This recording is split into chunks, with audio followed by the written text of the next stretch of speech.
Gure eredua da instituzioa eta kasu honetan udaletxea herrigintzan o herriaren maila jaistea.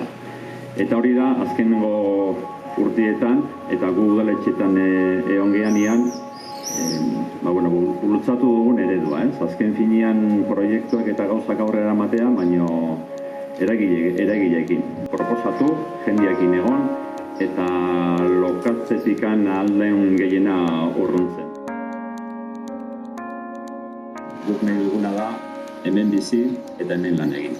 Zumaian nahi dugu bizi eta ez dugu nahi bizitzan limitau bat edo mugatu bat eduki horregatik, arrazoi horregatik. Baina gaztiak, igual bizitza eredu ezberdinak dazkaula eta erostiaz gain alkilerrean bizitzeko aukera auki behar deula eta hori, gure bizitzak dazkan aldaketak ere jasango ditun etxe bizitza eredu bat behar deula.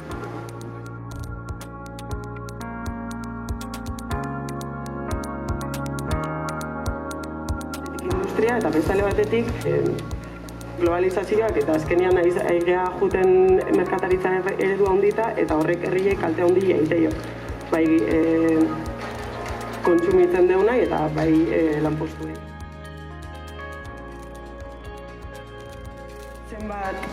Zenbat bizitza mugatzen dituen hirian formak, hiri fisikoan nola don eraikita eta nik uste beharrezkoa dela geota zar gehiago geha eta geota ume gutxio dazka, orduan autonomia hori aldan gehiena luzatzia. Eta autonomia ez da on momentuan ere zaintzaiek erresteko baliabideak ematia. Ziak landatzea, baina gero lan duen behar dira